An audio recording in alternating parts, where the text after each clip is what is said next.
Hello everyone, welcome to EduTap. So in today's 10 minutes a day series, we are going to discuss non-applicability of SARFAESI Act.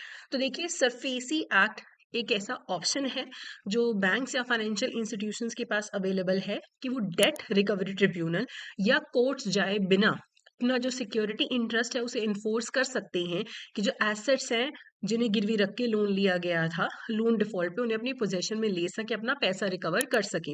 लेकिन कुछ ऐसे instances हैं जहां पे SARFAESI act applicable नहीं है, जैसे कि जहां पे लियन होता है ऑन गुड्स मनी या security given under the Indian Contract Act, या जहां पे फिर sales of goods act applicable है, वहां पे सरफेसी एक्ट एप्लीकेबल नहीं होगा।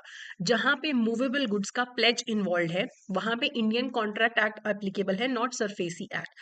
फिर अगर किसी वेसल, जो शिपिंग में वेसल होता है, उसे गिरवी रख के सिक्योरिटी इंटरेस्ट क्रिएट किया गया है, वहां पे मर्चेंट शिपिंग एक्ट 1958 लगता है, ना कि सरफेसी एक्ट।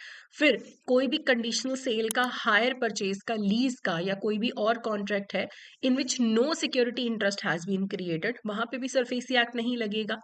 जहां पे अनपेड सेलर के राइट्स हैं वहां पे सेल्स ऑफ गुड्स एक्ट के तहत अनपेड सेलर के राइट्स पहले होंगे, सरफेसी एक्ट के अंदर बैंक के राइट्स बाद में होंगे। मान लो मैंने किसी से सामान खरीदा 50 लाख रुपीस का, ए से, ए को मैंने पैसे नहीं दिए, अभी सामान ले ले, तो ए कौन है? अनपेड सेलर है। मैंने उसी सामान को जो 50 लाख का, जिसका मैंने अभी पे नहीं किया है, उसे गिरवी रख के बैंक से लोन ले लिया 25 लाख रुपए का, और मैंने उसमें भी डिफॉल्ट कर दिया। तो यहाँ पे गुड्स जो गिरवी रखे गए हैं बैंक उन्हें जब्त नहीं कर सकता, क्योंकि इस पे अनपेड सेलर का राइट पहले है, उसके तो पैसे आए ही नहीं है उसके पास, तो उसका राइट पहले आएगा। फिर कोई भी ऐसी property under civil procedure code जिसे अटैच नहीं किया जा सकता, तो वहां पे सरफेसी एक्ट एप्लीकेबल नहीं है। जहां पे सिक्योरिटी इंटरेस्ट 1 लाख से ज्यादा का नहीं है, या जहां पे जो चीज गिरवी रखी गई है वो एग्रीकल्चरल लैंड है, या जहां पे जो अमाउंट इन्वॉल्व है वो सारा पे हो गया, सिर्फ आखिरी का मान लो 20% बचा है। तो अगर अमाउंट 20% से कम का बचा है, प्रिंसिपल है इंटरेस्ट का, वहां पे सरफेसी एक्ट एप्लीकेबल नहीं होगा। बाकी कुछ इंस्टीट्यूट्स हैं, कुछ बैंक्स या फाइनेंशियल इंस्टीट्यूशंस हैं, सेंट्रल गवर्नमेंट के पास पावर है पब्लिक इंटरेस्ट में ये नोटिफिकेशन जारी करने की कि देखो सरफेसी एक्ट के ये जो प्रोविजन है, हम चाहते हैं कि पर्टिकुलर क्लास पे ऑफ बैंक्स या फाइनेंशियल इंस्टीट्यूशन पे ना एप्लीकेबल हो। ठीक है, या फिर कुछ हम एक्स्ट्रा मॉडिफिकेशन या अडेप्टेशन या एक्सेप्शन दे रहे हैं कुछ बैंक्स को या कुछ फाइनेंशियल इंस्टीट्यूशंस को। ये करने की पावर सेंट्रल गवर्नमेंट के पास है कि बाकी बैंक्स पे तो ये प्रोविजन लग रहा है, इन चार पे नहीं लगेगा। ये बैंक के जो सेंट्रल गवर्नमेंट है उसके पास पावर है।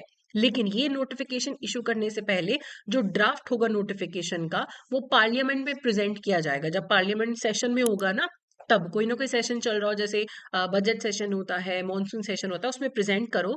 और 30 डेज तक जो है वो नोटिफिकेशन ओपन ड्राफ्ट वहां पे रहना चाहिए पार्लियामेंट में। और इस 30 डेज के अंदर वो वाला पीरियड इंक्लूडेड नहीं होगा जब हाउस प्रोरोग्ड होगा, एडजर्न्ड होगा 4 दिन से ज्यादा तक। ठीक है, तो वहां पे आपको पहले प्रेजेंट करना है।